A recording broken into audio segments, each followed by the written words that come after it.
मस्तक सोहे चंद्रमा, गंग जटा के बीच, श्रद्धा से शिवलिंग को निर्मल जल मन से सींच। हर हर महादेव। जय शिव शंकर, जय माँ पार्वती जी की।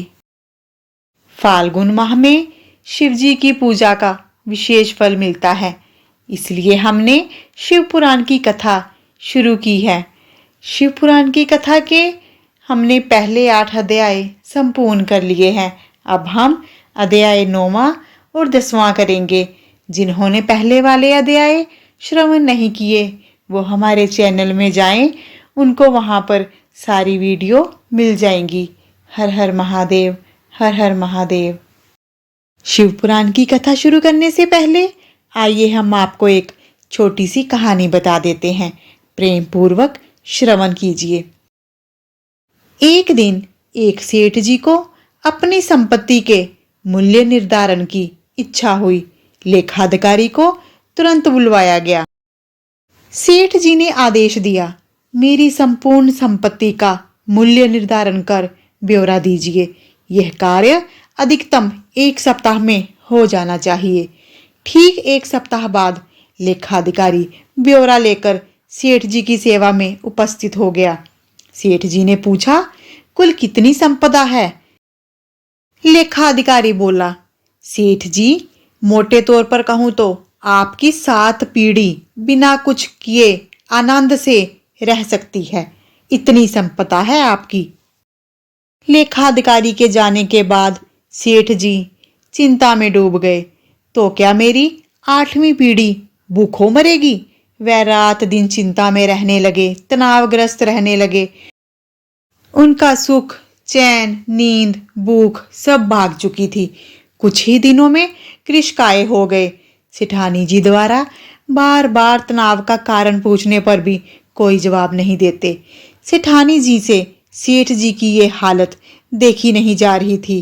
मन की स्थिरता व शांति का वास्ता देकर सेठानी ने सेठ जी को साधु संत के पास सत्संग में जाने के लिए प्रेरित किया। सेठ जी पहुंच गए एक सुप्रसिद्ध संत समागम में। एकांत में सेठ जी ने संत महात्मा जी से मिलकर अपनी समस्या का निदान जानना चाहा। महाराज जी, मेरे दुख का तो पार ही नहीं है। मेरी 8वीं पीढ़ी भूखों मर जाएगी। मेरे पास मात्र अपनी 7 पीढ़ी के लिए पर्याप्त हो इतनी ही संपत्ति है। कृपा करके कोई ऐसा उपाय बताएं कि मेरे पास और संपत्ति आ जाए, अगली पीढ़ियां भूखी ना मरे। आप जो भी बताएंगे मैं अनुष्ठान विधि आदि करने को तैयार हूं। सेठ जी ने संत महात्मा जी से प्रार्थना की। संत महात्मा जी ने समस्या समझी और बोले, इसका तो हल ही बड़ा आसान है। ध्यान से सुनो सेठ। बस्ती के अंतिम छोर पर एक बुढ़िया रहती है, एकदम कंगाल और विपन्न। ना कोई कमाने वाला है और ना वह कुछ कमा पाने में समर्थ है। आप उसको मात्र आधा किलो आटा दान दे दो। यदि वह ये दान स्वीकार कर ले तो इतना पुण्य उपार्जित हो जाएगा कि तुम्हारी मनोकामना पूर्ण हो जाएगी। तुम्हें अवश्य अपना वांछित प्राप्त होगा। सेठ जी को बड़ा आसान उपाय मिल गया। अब कहाँ सब्र था। अपने आवास स्थान पहुंचकर सेवक के साथ 1 क्विंटल आटा लेकर पहुंच गए बुढ़िया की झोंपड़ी पर। सेठ जी बोले, माता जी, मैं आपके लिए आटा लाया हूं, इसे स्वीकार कीजिए। आटा तो मेरे पास है बेटा, मुझे नहीं चाहिए। बुढ़िया ने स्पष्ट इनकार कर दिया। सेठ जी ने कहा, फिर भी रख लीजिए। बूढ़ी माँ ने कहा, क्या करूंगी रखकर, मुझे आवश्यकता ही नहीं है। सेठ जी बोले, अच्छा कोई बात नहीं, 1 क्विंटल ना सही, यह आधा किलो तो रख लीजिए। बेटा, आज खाने के लिए जरूरी आधा किलो आटा पहले से ही मेरे पास है, मुझे अतिरिक्त की जरूरत नहीं है। बुढ़िया ने फिर स्पष्ट मना कर दिया। लेकिन सेठ जी को तो संत महात्मा जी का बताया उपाय हर हाल में पूरा करना था। एक कोशिश और करते। सेठ जी बोले, तो फिर इसे कल के लिए रख लीजिए। बूढ़ी माँ ने कहा, बेटा, कल की चिंता मैं आज क्यों करूं? जैसे मेरा आज तक प्रबंध होता आया है वैसे कल भी हो जाएगा। इस बार भी बूढ़ी माँ ने आटा लेने से साफ इनकार कर दिया। सेठ जी की आंखें खुल चुकी थी। एक गरीब बुढ़िया कल के भोजन की चिंता नहीं कर रही थी और मेरे पास अथाह धन सामग्री होते हुए भी मैं 8वीं पीढ़ी की चिंता में गुल रहा था। मेरी चिंता का कारण अभाव नहीं, तृष्णा है। बूढ़ी माई से सेठ को एक सीख मिल गई कि हमें व्यर्थ में चिंता नहीं करनी चाहिए। चिंता करने का अर्थ होता है प्रभु की व्यवस्था पर संदेह करना। हमें पीछे देखकर परमात्मा का धन्यवाद करना चाहिए और आगे देखकर परमात्मा पर विश्वास करना चाहिए, क्योंकि हम जिस भी हालात का सामना कर रहे हों, हमेशा हमें प्रभु के साथ संवाद करना चाहिए और प्रभु सुनते भी हैं। आइए अब हम शिव पुराण कथा अध्याय 9वां शुरू करते हैं। जय श्री गणेश जी। पिछले अध्याय में साधु संत जी ने सूत जी से कोई ऐसा सार पूछा जिससे कलयुग के लोग पाप मुक्त हो सके। ऐसा सुनकर सूत जी मन ही मन शिव शंकर जी का स्मरण करके उनसे इस प्रकार बोले, साधु महात्माओं, आपने अच्छी बात पूछी है। आपका ये प्रश्न तीनों लोगों का हित करने वाला है। मैं गुरुदेव व्यास जी का स्मरण करके आप लोगों के स्नेहवश इस विषय का वर्णन करूंगा। आप आदर पूर्वक सुने। सबसे उत्तम जो शिव पुराण है वह वेदांत का सार है। वक्ता और श्रोता का समस्त पाप राशियों से उद्धार करने वाला है। इतना ही नहीं, वह परलोक में भी परमार्थ वस्तुओं को देने वाला है। काल की कल्मश राशि का विनाश करने वाला है। उसमें भगवान शिव के उत्तम यश का वर्णन है।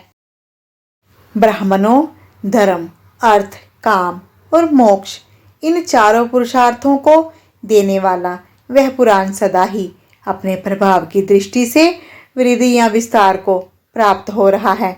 विप्रवरों, उस सर्वोत्तम शिव पुराण के अध्ययन मात्र से वे कलयुग के पाप से आसक्त जीव श्रेष्ठतम गति को प्राप्त हो जाएंगे।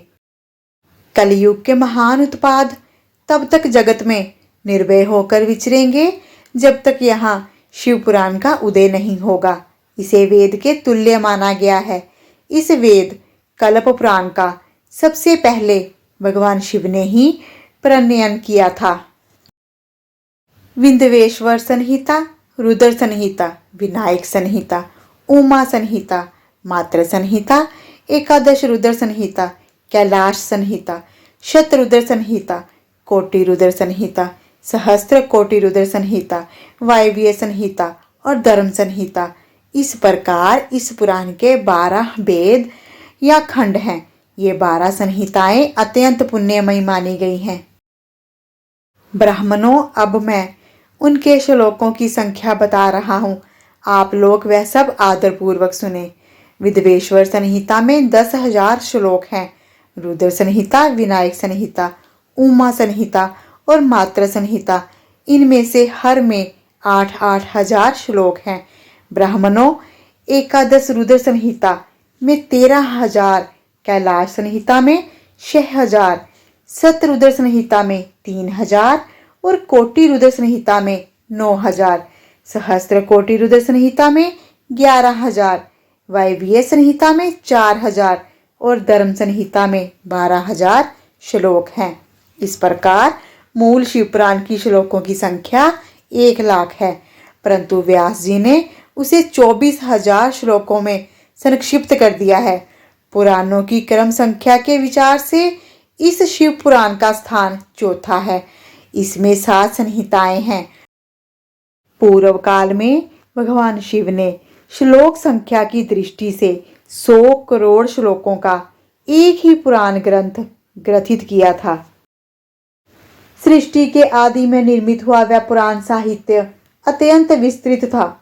फिर द्वापर आदि युगों में व्यास आदि महर्षियों ने जब पुराण का 18 भागों में विभाजन कर दिया, उस समय संपूर्ण पुराणों का संक्षिप्त स्वरूप केवल 4 लाख श्लोकों का रह गया।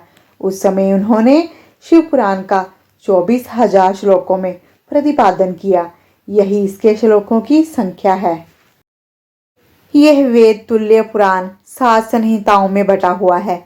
इसकी पहली संहिता का नाम विदेश्वर संहिता है, दूसरी रुद्र संहिता समझनी चाहिए, तीसरी का नाम सत्य रुद्र संहिता, चौथी का नाम कोटि रुद्र संहिता, पांचवी का उमा संहिता, छठी का कैलाश संहिता और सातवीं का वायव्य संहिता। इस प्रकार ये 7 संहिताएं मानी गई हैं। इन 7 संहिताओं से युक्त ये दिव्य शिव पुराण वेदों के तुल्य, प्रामाणिक और सबसे उत्कृष्ट गति प्रदान करने वाला है। यह निर्मल शिव पुराण भगवान शिव के द्वारा ही प्रतिपादित किया गया है। इसे शैव शिरोमणि भगवान व्यास ने संक्षेप में संकलित कर दिया। ये समस्त जीव समुदायों के लिए उपकारक, पापों का नाश करने वाला, तुलना रहित और सत्पुरुषों को कल्याण प्रदान करने वाला है। इसमें वेदांत विज्ञान में प्रधान और निष्कपट धर्म का प्रतिपादन किया गया है। ये पुराण ईर्ष्या रहित, अंतःकरण वाले विद्वानों के जानने की वस्तु है। इसमें श्रेष्ठ मंत्र समूहों का संकलन है। धर्म, अर्थ और काम स्त्री वर्ग की प्राप्ति के साधन का भी वर्णन है। ये उत्तम शिव पुराण सब पुराणों में श्रेष्ठ है। वेद वेदांत में वेद रूप से विलसित परम वस्तु परमात्मा का इसमें गान किया गया है। जो बड़े आदर से इसे पढ़ता और सुनता है वह भगवान शिव का प्रिय होकर परम गति को प्राप्त करता है। 9वां अध्याय समाप्त हुआ। अगला अध्याय शुरू करेंगे। ब्रह्मा और विष्णु ने पूछा, प्रभु सृष्टि आदि 5 कृत्यों के क्या लक्षण हैं, ये हमें बताइए। भगवान शिव बोलते हैं, मेरे कर्तव्यों को समझना अत्यंत गहन है, तथापि मैं कृपा पूर्वक तुम्हें उनके विषय में बता रहा हूँ। ब्रह्मा एवं अच्युत, सृष्टि पालन संहार, तिरोभाव और अनुग्रह, यह 5 कार्य ही मेरे जगत संबंधी हैं, जो नित्य सिद्ध हैं और संसार की रचना का आरंभ है। उसी को सर्ग या सृष्टि कहते हैं। मुझ में पालित होकर सृष्टि का सुस्थिर रूप से रहना ही उसकी स्थिति है। उसका विनाश ही संहार है। प्राणों के उत्क्रमण को तिरोभाव कहते हैं। इन सब से छुटकारा ही मेरा अनुग्रह है। इस प्रकार मेरे 5 कृत्य हैं। सृष्टि आदि जो 4 कृत्य हैं वे संसार का विस्तार करने वाले हैं। 5वां कृत्य अनुग्रह मोक्ष का हेतु है। वह सदा मुझ में ही अचल भाव से स्थिर रहता है। मेरे भक्तजन इन 5 कृत्यों को 5 भूतों में देखते हैं। सृष्टि भूतल में, स्थिति जल में, संहार अग्नि में, तिरोभाव वायु में और अनुग्रह आकाश में स्थित है। पृथ्वी से सबकी सृष्टि होती है, जल से सबकी वृद्धि होती है और जीवन की रक्षा होती है। अग्नि सबको जला देती है, वायु सबको एक स्थान से दूसरे स्थान पर ले जाती है एवं आकाश सबको अनुग्रहित कर देता है। विद्वान पुरुषों को यह विषय इसी रूप में समझना चाहिए। इन 5 कृत्यों का भार वहन करने के लिए ही मेरे 5 मुख हैं। 4 दिशाओं में 4 मुख और 5वां मुख इन चारों के बीच है। पुत्रों, तुम दोनों ने तपस्या करके प्रसन्न हुए मुझ परमेश्वर से सृष्टि व स्थिति नामक 2 कृत्य प्राप्त किए हैं। ये दोनों तुम्हें बहुत प्रिय हैं। इस प्रकार मेरी विभूति स्वरूप रुद्र और महेश्वर में 2 अन्य उत्तम कृत्य संहार एवं तिरोभाव मुझसे प्राप्त किए हैं, किंतु अनुग्रह नामक कृत्य दूसरा कोई नहीं पा सकता। रुद्र और महेश्वर अपने कर्मों को भूले नहीं हैं, इसलिए मैंने उनके लिए अपनी समानता प्रदान की है। वे रूप, वेश, कृत्य, वाहन, आसन और आयुध आदि में मेरे समान ही हैं। मैंने पूर्व काल में अपने स्वरूपभूत मंत्र का उपदेश किया है, जो ओंकार के रूप में प्रसिद्ध है। वह महामंगलकारी मंत्र है। सर्वप्रथम मेरे मुख से ओंकार प्रकट हुआ, जो मेरे स्वरूप का बोध करता है। ओंकार वाचक है और मैं वाच्य हूँ। यह मंत्र मेरा ही स्वरूप है। प्रतिदिन ओंकार का निरंतर स्मरण करने से मेरा ही सदा स्मरण होता है। मेरे उत्तरवर्ती मुख से अकार का, पश्चिम मुख से उकार का, दक्षिण मुख से मकार का, पूर्ववर्ती मुख से बिंदु का और मध्यवर्ती मुख से नाद का प्रगटाए हुआ है। इस प्रकार 5 अवयवों से निर्मित ओंकार का विस्तार हुआ है। इन सब अवयवों से एकीभूत होकर ये प्रणव ओम नामक एक अक्षर आया है।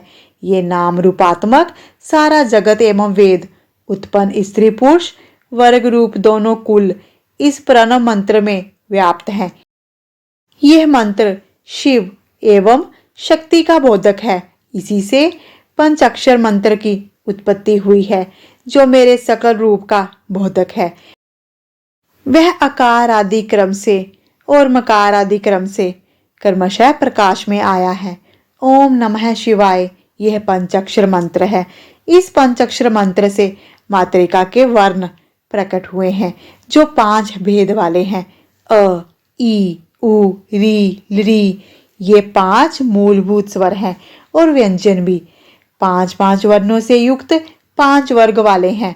उसी से शिरो मंत्र संहिता त्रिपदा गायत्री का प्रगटा हुआ है। उस गायत्री से संपूर्ण वेद निकले हैं। उन वेदों से करोड़ों मंत्र निकले हैं। उन मंत्रों से भिन्न भिन्न कार्यों की सिद्धि होती है, परंतु इस प्रणव एवं पंचाक्षर से संपूर्ण मनोरथों की सिद्धि होती है। इस मंत्र समुदाय से भोग और मोक्ष दोनों की प्राप्ति होती है।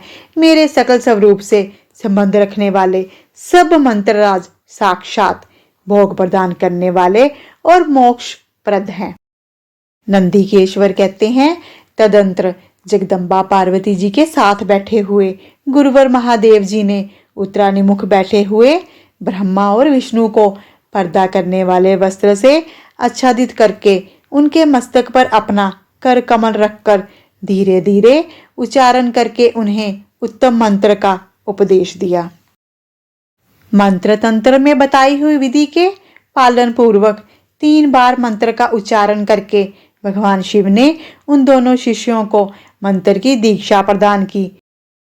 फिर उन शिष्यों ने गुरु दक्षिणा के स्वरूप में अपने आप को ही समर्पित कर दिया और दोनों हाथ जोड़कर उनके समीप खड़े होकर उन देवेश्वर जगत गुरु का सत्वन किया। ब्रह्मा और विष्णु बोले, प्रभु आप निष्कल स्वरूप हैं, आपको मेरा नमन है। आप निष्कल तेज से प्रज्वलित होते हैं, आपको नमस्कार है। आप सबके स्वामी हैं, आपको नमस्कार है।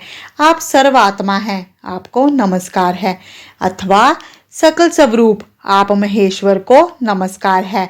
आप प्रणवलिंग वाले हैं, आपको नमस्कार है। सृष्टि पालन संहार तिरोभाव और अनुग्रह करने वाले हैं, आपको नमस्कार है। आपके 5 मुख हैं, आप परमेश्वर को नमस्कार है। परम ब्रह्मा स्वरूप 5 कृत्य वाले आपको नमस्कार हैं। आप सबकी आत्मा हैं, ब्रह्मा हैं। आपके गुणों और शक्तियों का कोई अंत नहीं है, आपको नमस्कार है। आपके सकल और निष्फल 2 रूप हैं, आप सद्गुरु और शंभु हैं, आपको नमस्कार है। इन पदों द्वारा अपने गुरु महेश्वर की स्तुति करके ब्रह्मा और विष्णु ने उनके चरणों में प्रणाम किया। महेश्वर बोले, वत्स जो प्रणव मंत्र का जप करता जाता है उसका ज्ञान एवं भाग्य बढ़ता जाता है। आर्द्रा नक्षत्र से युक्त चतुर्दशी को प्रणव का जप करे तो वह अक्षय फलदायक होता है। सूर्य की संक्रांति से युक्त महाआर्द्रा नक्षत्र में एक बार किया हुआ प्रणव जप 1000 गुना जप का फल देता है। मृगशिरा नक्षत्र का अंतिम भाग एवं पुनर्वसु का आदि भाग पूजा होम और तर्पण आदि के लिए सदा आर्द्रा के समान होता है। मेरा अथवा मेरे लिंग का दर्शन प्रभाव काल में ही प्रातः और संगम काल में करना चाहिए। संगम का अर्थ मध्या से पूर्व है।